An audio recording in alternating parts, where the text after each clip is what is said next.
Hi hello friends, welcome back to my channel SVP kitchen. ఈరోజు మన కిచెన్లో ఎంతో హెల్దీ అయిన జీరా రైస్ని ఇంట్లోనే సింపుల్గా టేస్టీగా ఎలా చేయాలో చూపిస్తాను రండి.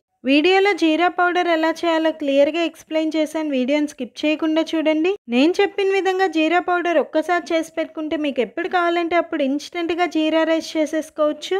మార్నింగ్ ఎప్పుడైనా లేట్గా లేసినప్పుడు పిల్లలకి హడావిడిగా లంచ్ బాక్స్ పెట్టాలంటే ఈ రెసిపీ ట్రై చేయొచ్చు. నేను జీరా రైస్ 2 రకాలుగా చేస్తాను. ఈరోజు మన కిచెన్లో ఇన్స్టెంట్ జీరా పౌడర్తో జీరా రైస్ ఎలా చేయాలో చూపిస్తాను రండి. ఒక ప్యాన్ని హీట్ చేసుకొని 1 టేబుల్ స్పూన్ ఆయిల్ వేసుకొని 1/2 టీ స్పూన్ ఆవాలు, 1 టీ స్పూన్ మినప్పప్పు, 6 నుండి 7 దంచిన వెల్లుల్లి వేసుకొని పోపును లో ఫ్లేమ్లోనే 2 నిమిషాల పాటు కలుపుతూ బాగా ఫ్రై చేసుకోండి.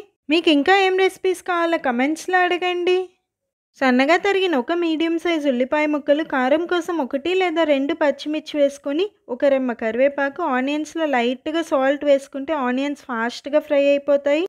ఆనియన్స్ బ్రౌన్ కలర్ అవ్వాల్సిన అవసరం లేదు, లైట్గా ఫ్రై అయితే సరిపోతుంది.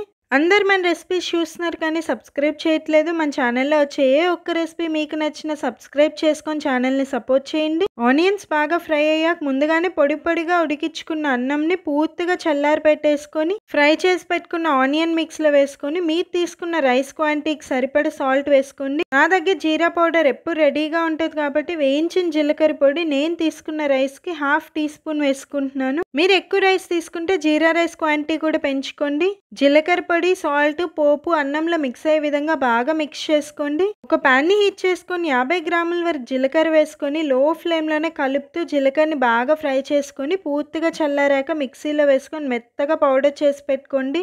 ఈ పౌడర్ మీ దగ్గర రెడీగా ఉంటే ఇన్స్టెంట్గా ఇలా జీరా రైస్ చేసుకోవచ్చు, లేదా జీరా బటర్ మిల్క్ అయినా చేసుకోవచ్చు. అన్నం చూడండి బాగా మిక్స్ అయిపోయింది కదా. లో ఫ్లేమ్లోనే 5 మినిట్స్ పాటు కుక్ చేసుకుంటే అన్నం మళ్ళీ నార్మల్ హీట్ అవుతుంది. అంతే, simple and tasty jeera rice ready.